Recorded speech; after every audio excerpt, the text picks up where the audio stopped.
Welcome to the site induction for this site.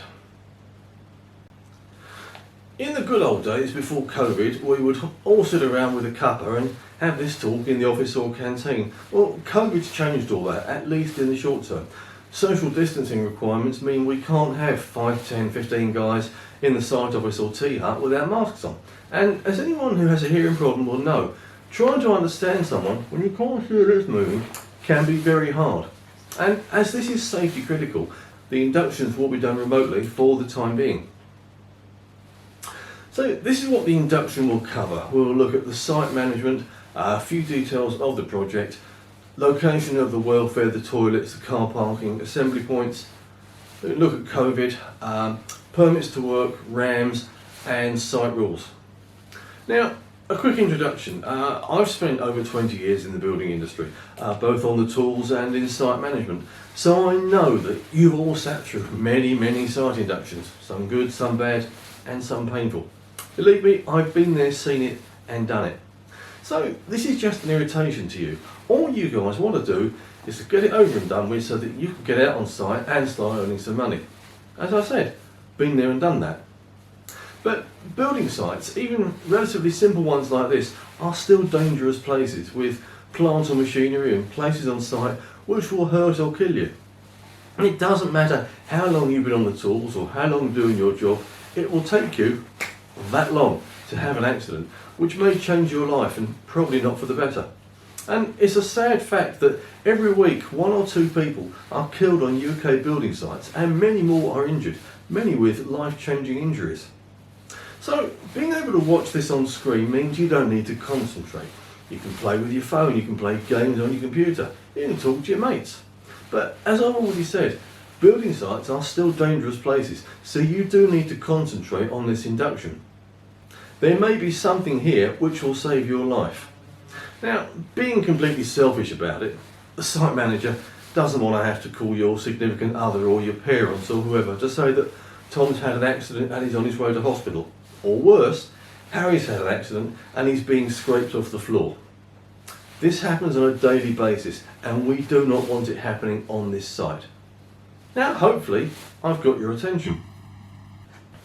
It is very important that you pay attention to this presentation. At the end of it, there'll be a short quiz that you'll need to fill in, email back to your site manager. Quite simply, if you don't get the answers right, you will be required to re-attend the induction and you won't be allowed to start on site until you've answered the questions correctly. This is for your benefit. Now, details of the site management are on screen now. The site manager is John Smith, first aider is John Smith, the first aid kit is in the office. Fire Marshal, John Smith, Traffic Marshal, John Smith and Harry Palmer. The project here, quite simply, is just building 25 new houses on a brownfield site. Welfare and toilets are shown on screen now. Now, COVID. COVID is still very much an issue, hence this induction. But there are a few things that you can do to help to slow down the spread. Every day before you leave home, you must self-certify that you are not showing any of the current symptoms.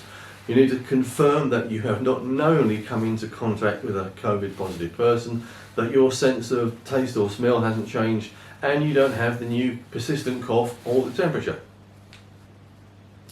Now, hand sanitizer, that will be placed at various locations around the site. You will be expected to use it as often as necessary, and always before entering the site office. You are required to wear a face covering in any of the site buildings. It's the office, the toilets, the stores, whatever. And maintain suitable distancing as per current HM government rules. Tea and lunch breaks, they'll be staggered to avoid having too many people using the kitchen area at one time. Here's something new for you. Builders are always eating their lunch in their vans, but obviously you can't be an appropriate distance from your mates when sitting side by side, and you can't eat with a mask on. So therefore there is no eating lunch in shared vehicles. Car parking as shown on the screen now. Signing in. Every day you are required to sign in before you start work. This can be done with COVID sanitising precautions in place, i.e. wiping the pen down, or the site manager will sign you in to save you touching the pen.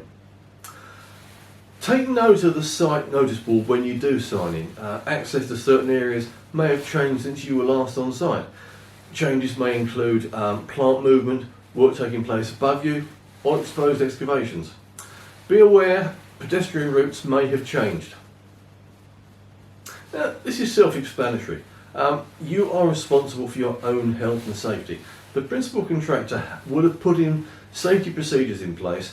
It's up to you to make sure that you abide by them.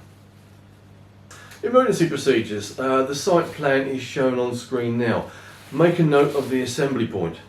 The alarm will be raised by a klaxon or an air horn.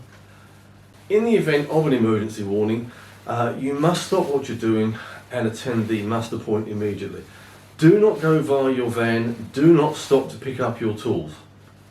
Now, the site location in the event of an emergency. If you don't know what 3 words are, some very clever person has divided the whole world into 3 metre squares and given each one a different set of 3 words. For example, the middle of Tower Bridge in London is elite level spas. White House Lawns in Washington, random audio wants. The site location here is shown on screen now. If you need to summon the emergency services, you can use this location and they will find you better than just using the postcode. The hospital is shown on screen now. Now, if you do have an accident or a near miss, it's important that you inform the office immediately. To clarify, a near miss is defined as a non-injury accident. Now, this may be where you stepped into a roadway and the driver of the dump truck saw you and was able to stop rather than run over you. It's vitally important for your safety that you report any near misses so that we can put procedures in place to stop them from happening again. Next time you may not be so lucky. Permits to work. Now, there may be some areas of the site that will need permits to work. This may be permits to dig, permits to enter confined space, or hot works. This may change as works progress. You'll be told if any permits to work are needed. Risk assessments and method statements. You'd always have been required to supply your RAMs before you started. Now, we all know they're seen as nothing more than a paper tick box exercise.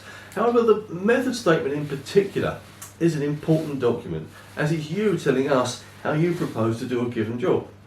The site management or the company safety department will have reviewed your method statement, i.e. how you plan on doing that job, and hopefully will have approved it.